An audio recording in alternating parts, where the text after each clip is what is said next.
me permite hacerle esa pregunta: ¿cómo está su fe hoy?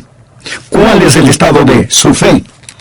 Vamos a aprender cosas extraordinarias acerca de la fe en el versículo 7 del capítulo 11 de Hebreos, que dice así: por la fe Noé, cuando fue advertido por Dios acerca de cosas que aún no se veían, con temor preparó el arca en que su casa se salvase, y por esa fe condenó al mundo y fue hecho heredero de la justicia que viene por la fe. Vamos a detenernos aquí. Le diré que yo creo, y espero que usted también lo crea, que la historia de Noé y el arca es real y no un mito. Es una historia verdadera. De hecho, los historiadores, arqueólogos y antropólogos nos informan que en todas las narraciones históricas del mundo antiguo hay un relato del diluvio. Por supuesto, la Biblia es precisa al respecto, mientras que otras historias sobre el diluvio han sido tergiversadas y mal interpretadas. Pero todas tienen sus raíces en un hecho literal, real. La prueba de que el diluvio fue real es que Jesús creía en ese evento. Jesús dice en Mateo 24:37, mas como en los días de Noé, así será la venida del Hijo del Hombre. Si Jesús lo creyó, yo no tengo ningún problema en creer en el diluvio y en el tiempo de Noé. Y a esta generación le quiero decir que mientras nos vanagloriamos de nuestros avances tecnológicos, alguien ha hecho notar que mientras el arca fue construida por aprendices neófitos, el Titanic fue construido por profesionales. Eso debería enseñarnos algo. Ahora, Noé pudo haber sido un aficionado en cuanto a construcción del arca, pero sin lugar a dudas fue tecnológicamente adelantado espiritualmente al confiar en el Señor. Hay extraordinarias ideas y verdades acerca de la fe en este capítulo 11 de Hebreos, en el cual se habla de los héroes de la fe. Hay 4 cosas que quiero dejar en su corazón relacionadas con la fe de Noé, y oro a Dios para que ellas mantengan su fe a flote, le ayuden a tener una fe insumergible en estos días convulsionados, porque así fue exactamente la situación de Noé y que lo convirtió en un héroe de la fe. Lo primero que quiero que note es lo que voy a llamar las advertencias que su fe creyó. Las advertencias que su fe creyó. Leamos nuevamente el versículo 7. Por la fe Noé, cuando fue advertido de cosas que aún no se veían. Dios le advirtió a Noé acerca del diluvio. Pero él nunca había visto un diluvio. Es más, Noé nunca había visto ni siquiera llover. Vayamos por un momento al libro de Génesis, capítulo 2. Habla del tiempo antes del diluvio y dice: y toda planta del campo antes que fuese en la tierra, y toda hierba del campo antes que naciese, porque Jehová Dios aún no había hecho llover sobre la tierra, ni había hombre para que labrase la tierra, sino que subía de la tierra un vapor, el cual regaba toda la faz de la tierra. Antes del diluvio no hubo lluvia, no llovía. La idea de la lluvia era totalmente extraña en la mente de Noé. No se diga cualquier tipo de diluvio. Dios regaba la tierra por medio de fuentes y ríos, la evaporación y condensación del rocío. Y algunos eruditos bíblicos creen que había una especie de enorme manto sobre la tierra que mantenía una temperatura constante, como si fuera un gigantesco invernadero. Así que Dios le advierte a Noé sobre algo que nunca había visto. Una advertencia de Dios. Noé tuvo la palabra de Dios. Deseo que recordemos un versículo que voy a mencionar muchas veces en nuestro estudio sobre la fe, aquí en el capítulo 11 de Hebreos. Ese versículo lo encontramos en Romanos 10:17. Así que la fe es por el oír, y el oír por la palabra de Dios. Ahora escúcheme con atención lo que le voy a decir. Sin una palabra de Dios, usted no puede tener fe. ¿Lo entendió bien? Y si a usted le gusta tomar notas, espero que haya anotado lo que acabo de decir. Sin una palabra de Dios sobre algún asunto, usted no tiene fundamento para una fe bíblica. Fe no es un salto en la oscuridad, es un paso en la luz de Dios. Usted debe escuchar de Dios. No es algo que usted lo nombra y lo demás es algo que usted lo cree y lo recibe porque Dios lo ha nombrado y usted lo reclama. Esto es muy importante. Usted no lo nombra y lo demanda, usted lo cree y lo recibe porque Dios lo ha nombrado y usted lo reclama. Dios lo nombra, usted lo reclama. Esto nos trae Hebreos 11:1, en donde se describe lo que es la fe. Es pues la fe, la certeza de lo que se espera, la convicción de lo que no se ve. Quiero que recuerde que aquí la palabra esperar no significa quizás, tal vez, o desearía que. Esperar significa una seguridad sólida. La Biblia describe a la esperanza como el ancla del alma. Ahora, usted no asegura un ancla en una columna de humo, ¿verdad? Piénselo. La esperanza es el ancla del alma, es algo sólido, y la palabra certeza conlleva la idea de algo muy firme, sólido, debajo de nosotros, sobre lo cual podemos pararnos. ¿En dónde puede usted encontrar esa firme seguridad llamada esperanza? En la palabra de Dios. Dios habla. Usted me dice, pastor, yo no puedo tener la fe que Noé tuvo a menos que Dios me hable. ¿Cómo Dios se comunica conmigo? Amigo, me alegra que haya hecho esa pregunta. Voy a tratar de explicarlo. Dios comunica su palabra de dos maneras. Primero está lo que llamamos la palabra escrita. Es la palabra logos, en referencia a los 66 libros de la Biblia, que es la palabra de Dios. Una y otra vez se le llama a la Biblia la palabra de Dios. Significa la revelación total de Dios. Pero hay otra palabra traducida como palabra, y es la palabra rema. Y esta palabra significa expresión, manifestación. Eso es, no es solamente la palabra escrita, y no debemos despreciar la palabra escrita. No debemos dejar de apreciar la palabra escrita, pero rema es una palabra que explica que Dios se comunica personalmente con su corazón. Una palabra personal de Dios, una rema de Dios. Quiero darle algunos versículos en donde aparece esta palabra y es traducida como palabra. Efesios 6:17. Y tomad el yelmo de la salvación y la espada del Espíritu, que es la palabra de Dios. Eso es lo que Jesús hizo cuando fue tentado por Satanás en el desierto. Jesús tomó una palabra de la palabra, la usó como espada y dijo, escrito está, no solo de pan vivirá el hombre, sino de toda palabra que sale de la boca de Dios. Observe a Jesús. Él usa la palabra como espada. Esa es la palabra del Espíritu, la rema de Dios. ¿Se ha dado cuenta que mucha gente es supersticiosa acerca de la Biblia? ¿Alguna vez ha visto esas pésimas películas sobre vampiros? Y cuando estos se acercan, alguien exhibe una Biblia y le dice al vampiro, ¡atrás, atrás, atrás! Eso sí provoca risa. No, mi amigo, la verdad de la Biblia es de donde proviene la fe. Y cuando Dios toma la verdad de su palabra y la hace verdad para usted, cuando usted recibe una palabra personal de la palabra que se aplica a su situación en particular, entonces Dios le está hablando y usted va a descubrir que la fe se engendra en su corazón. ¿Sabe que Dios está hablando hoy? Dios escribió su palabra una vez y para siempre, para todos. Punto. Pero entonces Dios habla a su corazón personalmente, y cuando Dios habla a su corazón personalmente, usted recibe una rema de Dios. Es entonces cuando usted encuentra que su fe crece en su corazón y en su vida. Dicho en forma simple y sencilla, usted tiene que escuchar de Dios para tener fe. En Romanos 10:14, encontramos una pregunta muy buena. Anote el versículo. De todas maneras se lo voy a leer. ¿Cómo pues invocarán a aquel en el cual no han creído? ¿Y cómo creerán en aquel de quien no han oído? ¿Y cómo oirán sin haber quien les predique? Eso quiere decir que usted tiene que escuchar para creer. Pero déjeme enfocar esto un poco más. Este versículo 14 de Romanos 10 dice, ¿cómo creerán en él de quien no han escuchado?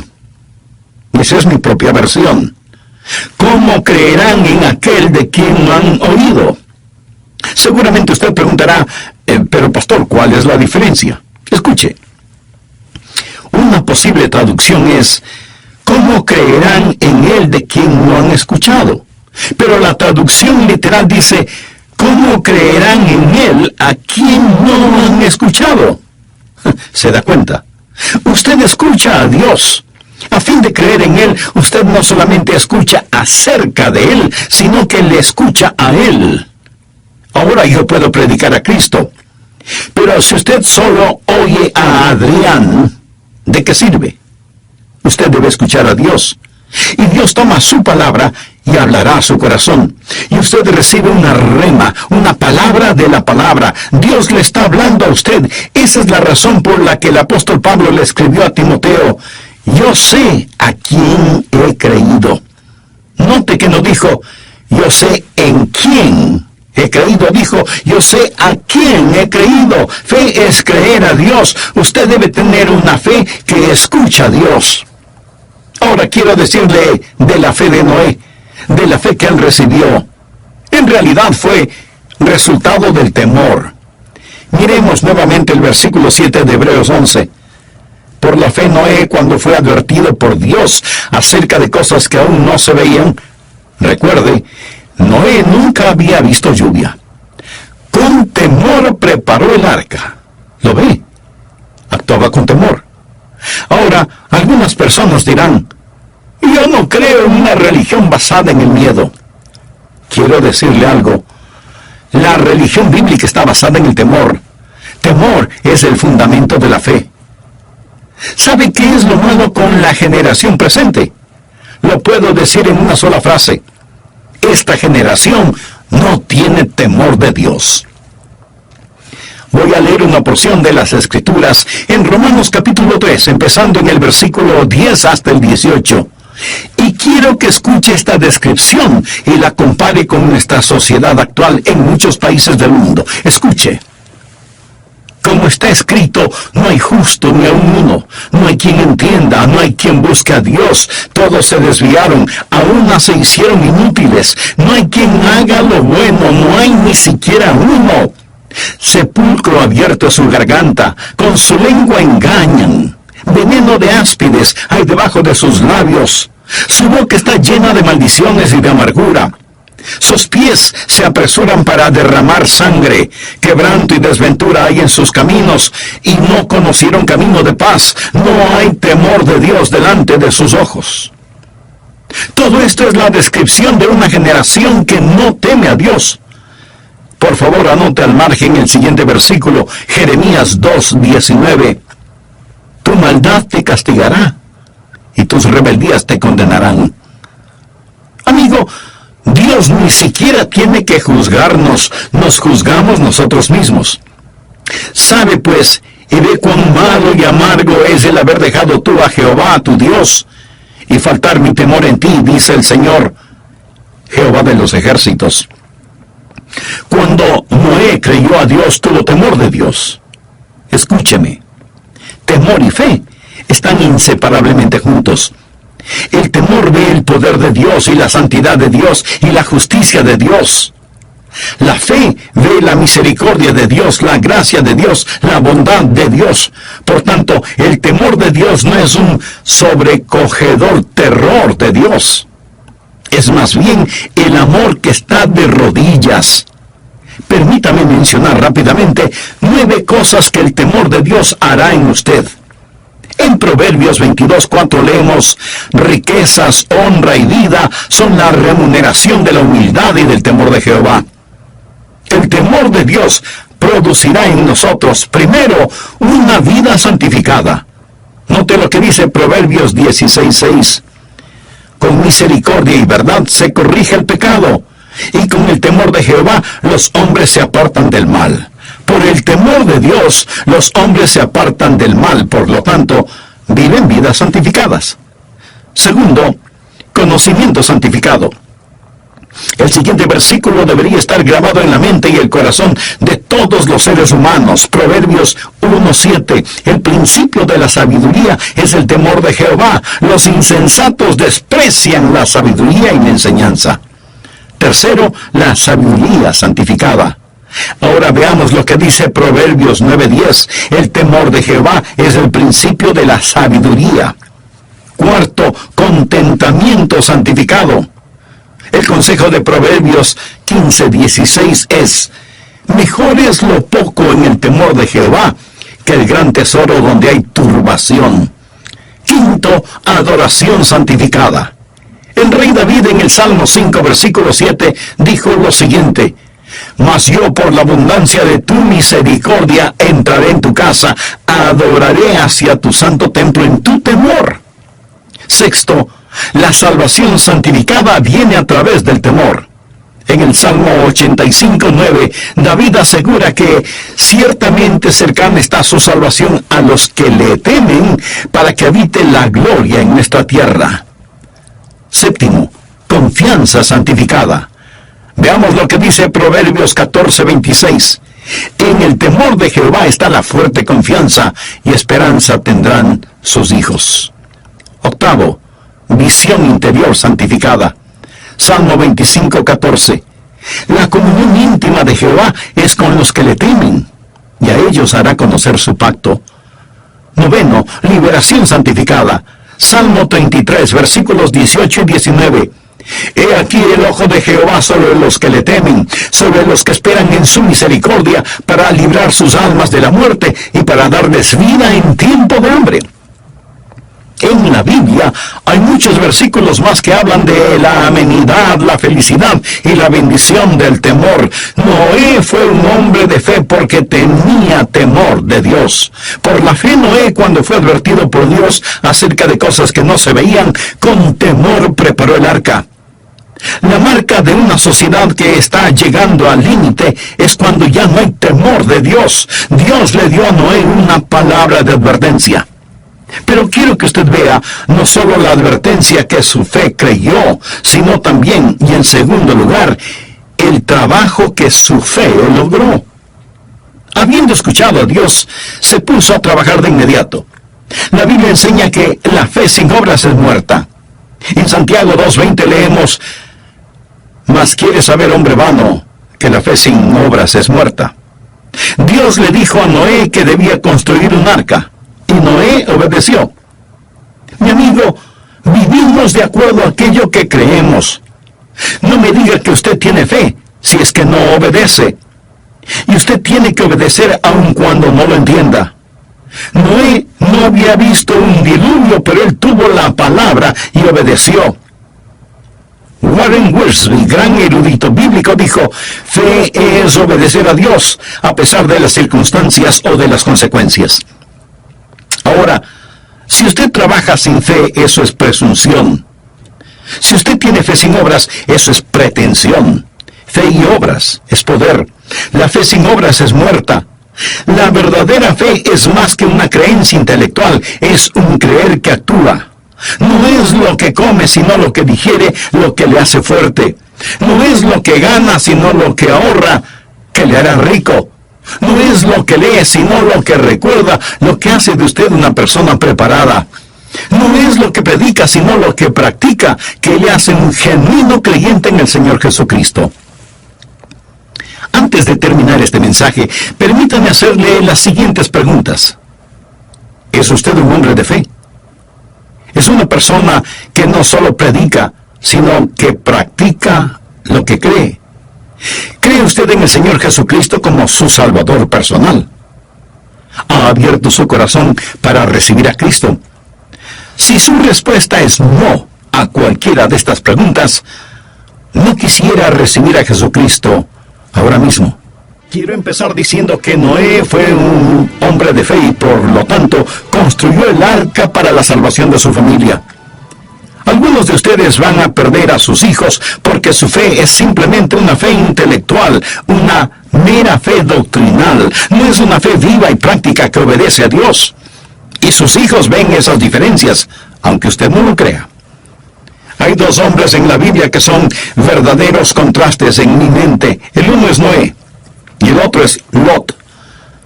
Lot es uno de los personajes bíblicos más miserables y sin embargo fue un hombre salvado.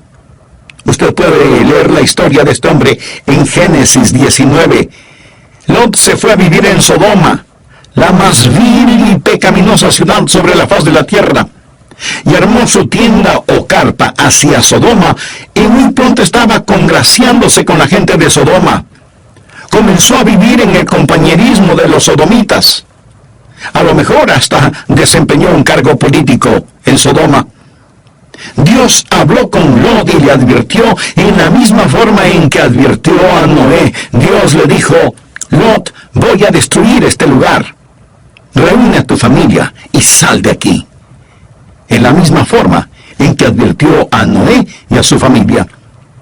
La Biblia dice que Lot, este mísero apóstata que se decía cristiano, fue y testificó a sus yernos, y ellos se burlaron de él. Se mofaron de él porque habían visto la forma en que vivía. El ángel le dijo a Lot: reúne a tu mujer y sal de aquí. La esposa de Lot estaba tan enamorada de esa ciudad tan vil y pecadora que se volvió para mirarla por última vez. La esposa de Lot fue transformada en una columna de sal. Lot tomó a sus hijas y huyó hacia las montañas, y allí se emborrachó y tuvo relaciones incestuosas con sus hijas. ¿Puede imaginarse eso? Lot salvó su alma, pero perdió su familia. Yo no quiero ir al cielo sin tener a todos mis hijos y mis nietos conmigo.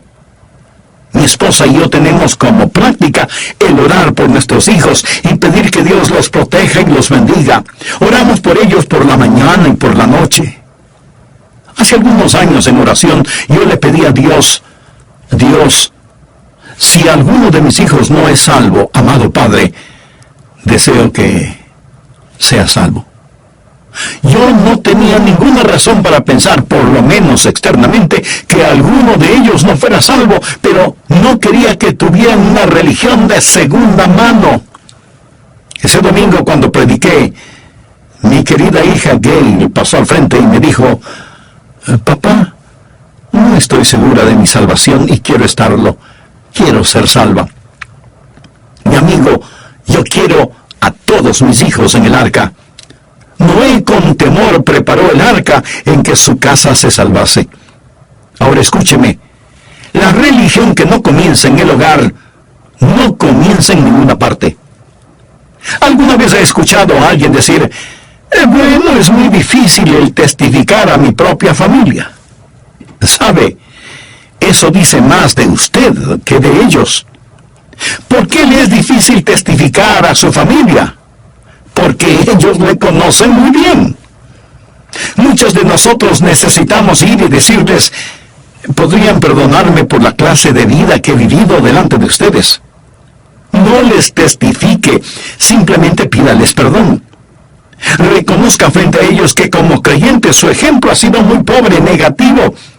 Ellos observarán su manera de vivir por un tiempo y luego le dirán: sí, te perdonamos. Entonces más tarde usted les dice: ¿podrían perdonarme por algo más? Y ellos le dirán: bueno, ¿qué debemos perdonarte esta vez? Y usted responde: quiero que me perdonen el no haber compartido con ustedes la cosa más importante del mundo para mí. Me perdonan por no haber compartido a Jesús con ustedes. Mi amigo, esa es la puerta abierta para que usted comparta al Señor Jesucristo con sus seres amados. Noé tuvo la fe y esa fe estuvo allí para la salvación de su familia. Había un hombre poseído por demonios. Jesús lo sanó y el hombre quería seguir a Jesús. Pero note lo que Jesús le dijo. Busque el Evangelio de Marcos, capítulo 5, versículo 19. Mas Jesús no se lo permitió, sino que le dijo: vete a tu casa, a los tuyos, y cuéntales cuán grandes cosas el Señor ha hecho contigo y cómo ha tenido misericordia de ti. En tercer lugar, deseo que vea lo que voy a llamar la iniquidad que su fe percibió. Nuevamente veamos el versículo 7. Por la fe, Noé, cuando fue advertido por Dios acerca de cosas que aún no se veían, con temor preparó el arca en que su casa se salvase. Ahora, por favor, note lo que sigue. Y por esa fe condenó al mundo. Aquí está un hombre que vivió en una sociedad inicua. Así que no me diga que hoy usted no puede tener fe debido a los problemas sociales que tenemos en estos días. El mundo perverso en el cual Noé vivió practicaba una filosofía secular. El capítulo 6 de Génesis nos dice que todo designio de los pensamientos del corazón de ellos era de continuo solamente el mal. Y la palabra designio literalmente significa filosofías. Había una filosofía secular, como hoy en los colegios y universidades y en los editoriales de los periódicos y revistas. Los días de Noé fueron días de progreso científico. No piense que ellos araban con asadón.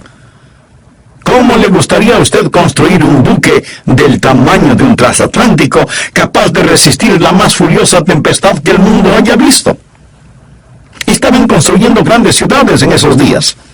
En Génesis 4:17 leemos: y conoció Caín a su mujer, la cual concibió y dio a luz a Enoc, y edificó una ciudad. Edificó una ciudad. No que la gente tenía casas. Pero aquí está un hombre supermillonario que construyó una ciudad.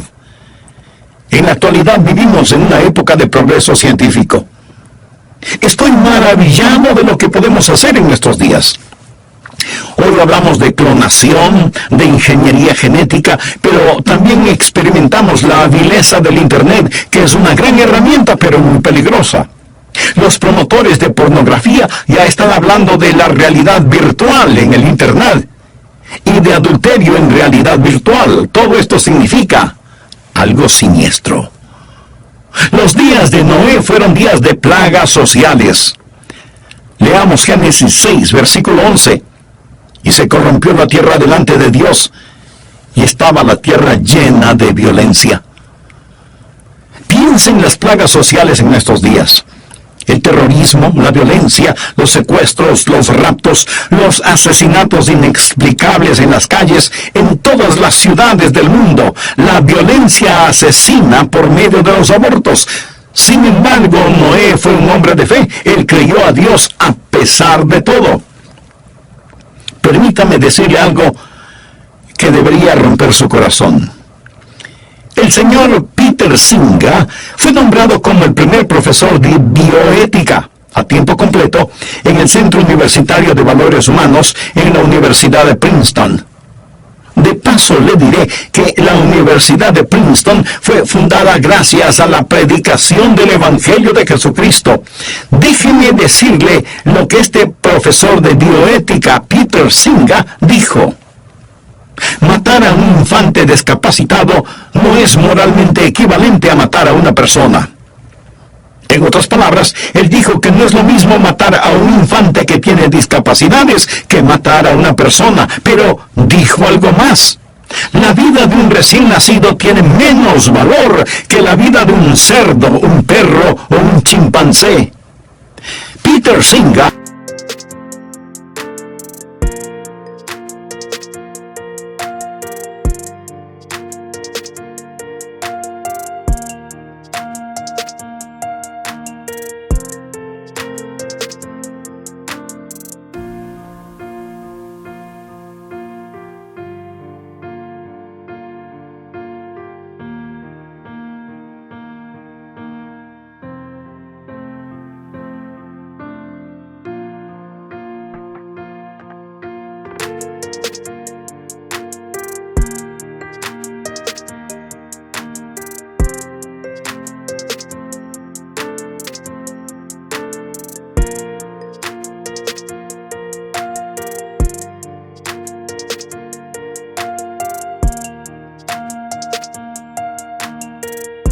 es uno de los mayores defensores del infanticidio. Él piensa que a los padres de bebés que han nacido con severas discapacidades se les debería dar 28 días después del nacimiento de un bebé la oportunidad de decidir si matan o no a ese bebé. Él es el fundador del movimiento de los derechos de los animales y enseña que la vida humana es sagrada porque es una especie. Pero para él, vida humana también la tienen los animales, las plantas, etc. Por lo tanto, es una forma de racismo el que un ser humano se crea superior a un perro, un gato, un antílope o un orangután. Y usted podrá pensar, bueno, ese hombre está loco. Amigo, le estoy hablando de un profesor de la Universidad de Princeton. Días de plagas sociales. Los días de Noé fueron días de perversión sexual. Génesis 6:5. Y vio Jehová que la maldad de los hombres era mucha en la tierra, y que todo designio de los pensamientos del corazón de ellos era de continuo solamente el mal. Jesús comparó los días de Noé con los días de Lot. En Lucas 17, desde el versículo 26 al 30, Jesús dijo, como fue en los días de Noé, así también será en los días del Hijo del Hombre. Comían, bebían, se casaban y se daban en casamiento hasta el día en que entró Noé en el arca y vino el diluvio y los destruyó a todos. Asimismo como sucedió en los días de Lot, comían, bebían, compraban, vendían, plantaban, edificaban. Mas el día en que Lot salió de Sodoma, llovió del cielo fuego y azufre, y los destruyó a todos. Así será el día en que el Hijo del Hombre se manifieste. Jesús está diciendo, cuando regrese, los días de Noé y los días de Lot serán repetidos. Amigo, para mayor información, lea cualquier periódico o escuche las noticias. ¿Sabe lo que enfrentó Noé? Puede ver la iniquidad que Noé percibió y sin embargo de todo eso, él vivió y predicó. Es cierto, la gente no lo escuchó, pero él predicó. Usted no mide el éxito de la predicación con números. Agradezco a las personas que me están escuchando, pero algunas veces Jesús tuvo que despedir a multitudes. Y quiero decirle a cada predicador que su trabajo no es llenar el auditorio, su trabajo es llenar el púlpito predicando la palabra de Dios. Noé predicó. Y alguien podrá decir, bueno, parece que él no fue un buen predicador, casi nadie se convirtió. Pero Noé predicó la palabra de Dios. Se puede imaginar lo que habrán dicho de Noé los periódicos. Se puede imaginar lo que los burladores y sarcásticos habrán dicho de este hombre construyendo un barco. Le puedo garantizar que si Noé hubiera vivido en estos días, lo habrían llamado intolerante porque dijo que había una sola manera de salvarse del diluvio. Le hubieran llamado fanático por creer que habría un diluvio. Y sin la menor sombra de duda, le hubieran llamado un condenado fundamentalista. Se lo aseguro. Se puede imaginar las caricaturas que habrán hecho de Noé. Seguramente le llamaban Noé, el predicador de calamidades. Algunas veces me pregunto cómo se puede medir la predicación. Y recuerdo que una vez estuve predicando en una cruzada de avivamiento en un pueblito en el sur de Luisiana. Fue tan patético. Prediqué lo mejor que pude. Ayuné, oré, lloré, escudriñé mi corazón, escudriñé las escrituras, hice todo lo que sabía hacer. Pero nada sucedía. Era como regar agua sobre una roca. Una noche, al dar la invitación final, con mis manos levantadas, rogué a la gente que viniera a Cristo. Nada sucedió. Entonces le dije al pastor de la iglesia, pastor, haga usted la invitación. Necesito sentarme. Continúe usted. Y tomando mi Biblia me senté. La abrí y dije, Dios, necesito una palabra. No sé qué está mal. Necesito una palabra de tu parte. Y comencé a leer un versículo al azar, pero creo que fue guiado por el Espíritu. Y recibí una rema de la palabra. Dios me dijo en Ezequiel 3:7, mas la casa de Israel no te querrá oír porque no me quieren oír a mí. Y dije, oh Dios, gracias por mostrarme esto. Dios me lo mostró en un instante. Y me dijo: Adrián, ellos no te han rechazado a ti, me han rechazado a mí. Tú eres mi siervo. La única razón por la que no te escuchan es porque no quieren oírme. Y yo le dije: Señor, qué buen versículo. Dame otro más. Y otra vez con mis dedos recorriendo las páginas de la Biblia, me detengo en Ezequiel 2:5 y leo: ¿acaso ellos escuchen? Pero si no escucharen, porque son una casa rebelde, siempre conocerán que hubo profeta entre ellos. Piénselo. Dios dijo: sea que te escuchen o no, sabrán que hubo predicador entre ellos. Eso es lo que significa cuando la Biblia dice que en relación con Noé, y por esa fe, condenó al mundo. Uno de estos días tendrán que dar cuenta de eso. Nuestra generación también ha sido advertida.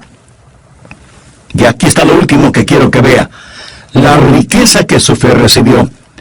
Una vez más, veamos Hebreos 11:7. Por la fe Noé, cuando fue advertido por Dios acerca de cosas que aún no se veían, con temor preparó el arca en que su casa se salvase, y por esa fe condenó al mundo, y fue hecho heredero de la justicia que viene por la fe.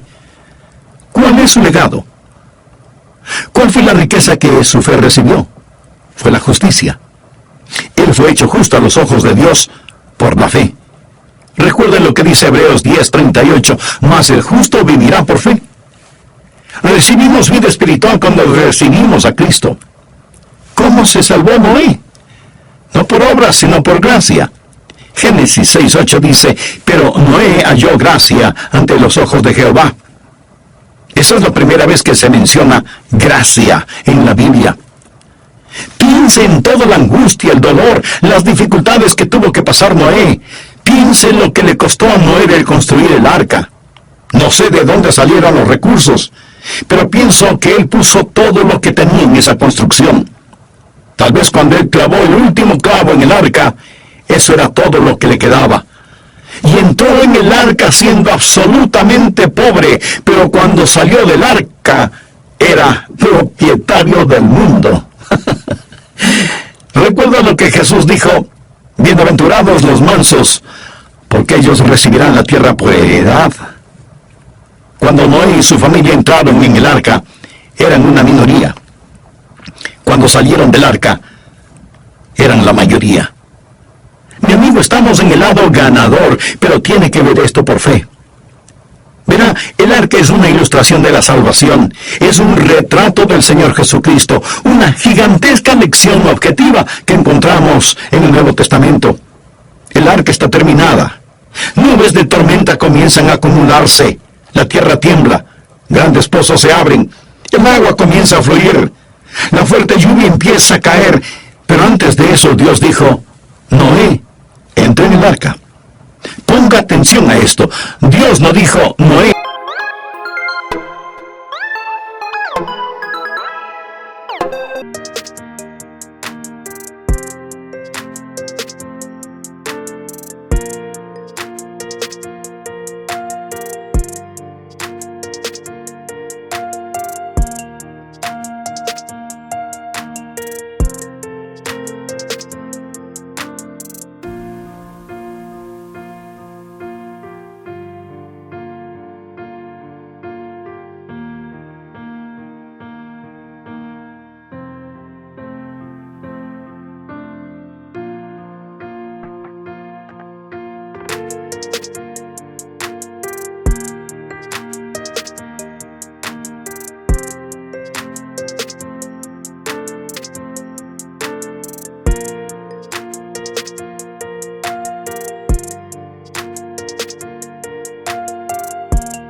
métete en el arca. Dios dijo: Noé, entra en el arca. Eso significa que Dios estaba en el arca. Si yo le digo a usted: vaya al patio, significa que yo estoy aquí y usted va allá. Pero si a la gente que está en el patio le digo: vengan a la sala, eso significa que les estoy llamando a donde yo estoy. Dios dijo: Noé, entra en el arca. Y la Biblia dice que Jehová cerró la puerta. Había una ventana en la parte de arriba del arca y una puerta en un lado del arca. Noé estaba al cuidado de la ventana, Dios estaba al cuidado de la puerta. ¿Se da cuenta? Diariamente puedo mirar hacia el rostro de Dios, pero estoy encerrado en el Señor Jesucristo. El arca estaba calafateada por dentro y por fuera con una sustancia como la brea. Es la misma palabra que se traduce como expiación en el Antiguo Testamento. Por así decirlo, Dios puso expiación por dentro y por fuera, y ni una sola gota de agua penetró en el arca. Noé entra en el arca. Es un retrato, mi querido amigo, de lo que sucede cuando usted viene a Cristo y Dios asegura la puerta. Usted está sellado en el Espíritu Santo de la promesa. Ni una sola gota de juicio tocará al Hijo de Dios, que es salvo en Jesús. Tenemos una salvación maravillosa. Tenemos un Salvador maravilloso. Amigo, permítame hacerle una pregunta. ¿Está usted dentro del arca? Observe que no estoy preguntando si usted cree en el arca. Le pregunto si usted está en el arca. ¿Está seguro en Cristo? ¿Sabe con absoluta seguridad que usted es salvo? ¿Tiene la seguridad de que si muriera este momento se iría al cielo? ¿Me permite guiarle en esta decisión y ayudarle a recibir a Cristo? La puerta está abierta y Dios le está diciendo, ven, entra en el arca. Quisiera repetir conmigo la siguiente oración. Querido Dios, necesito ser salvo y quiero ser salvo. Jesús, tú